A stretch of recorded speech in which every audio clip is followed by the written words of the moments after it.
My experience has taught me the best way to engage with a buyer is to start off by having a buyer consultation appointment. So often we'll run around and show houses to people and really not have any much of the background or this backstory, and we really don't know if they can afford to buy something or if we're even looking at the right stuff.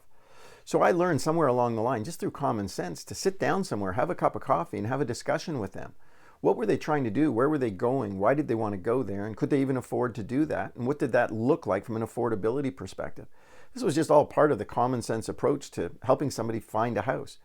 But I find often today, salespeople will run over here and run over there, and they really don't have any backstory. So even if you went to the house the first time to meet somebody and you showed it, this was the first time you were going to meet them, you went out and you showed them the property.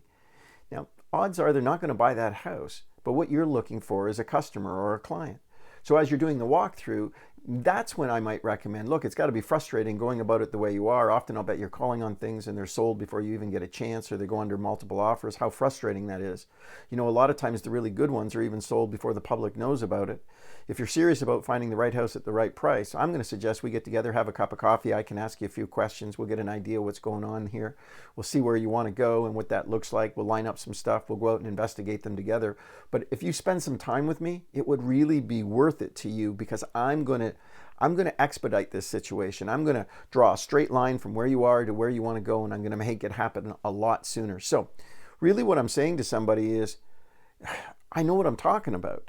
I'm what you would call an expert. And in the conversation, you can't ignore the fact when you ask me about data stats, numbers, local inventory, medium price, days on the market, all of that stuff, it comes through really clear. And all of a sudden, you know that you're in the company of somebody who knows what they're talking about. When that happens, the consumer is drawn to you like a magnet because they want what you have. What do you have? You have the knowledge that they need.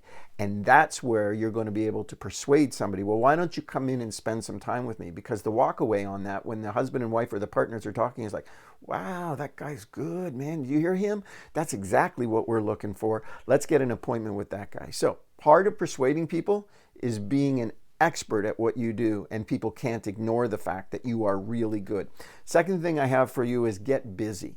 Because when you're busy, there's a natural sort of process of qualifying a prospect. When somebody puts up a little bit of hesitation, you can say, well, look, this is the time slot I have available. Otherwise, I could see you next week.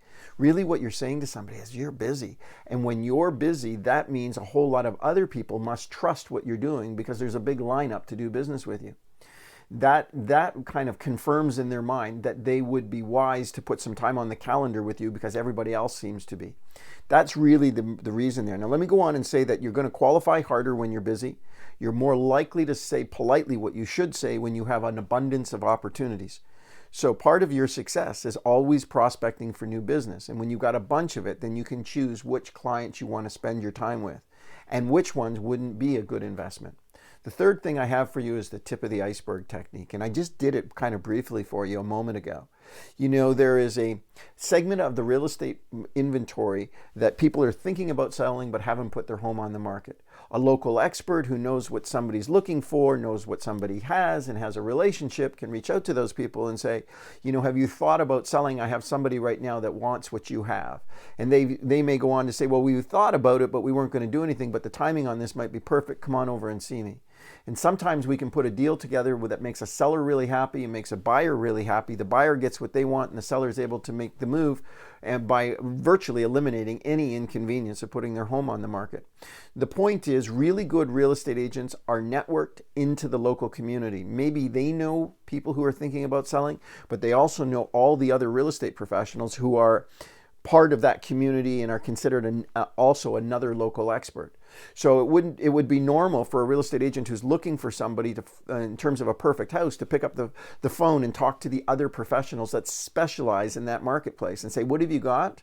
What have you got coming up? What's coming up in the coming soon category? And if it's not coming soon, do you know somebody that might be? Because I've got someone who would. Next thing you know, we're collaborating on something and we're putting a deal together that didn't make it to the MLS. We didn't have multiple offers. We didn't have a whole lineup of people trying to outbid each other.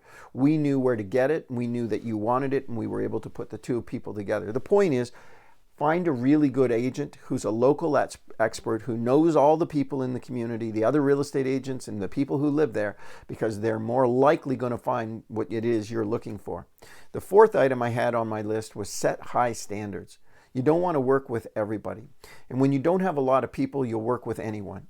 But when you have lots of people, then you can be much more clear on your expectations. And when somebody doesn't measure up to your expectations, you can move them from the A list to the B list. Now, what's an A list and a B list? A lists are people that we are committed to working every day to help them find something, and they're committed to us.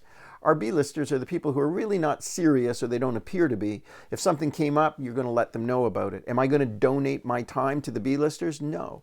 I'm going to invest my time wisely with my A listers. Now, if I'm out with an A lister and I see something that the B lister might like, trust me when I say it, I'm going to call them and capitalize on the opportunity and cash the commission check. I am. That's what I'm going to do. But I'm not going to spend all my time with people who are not truly committed to doing something right now.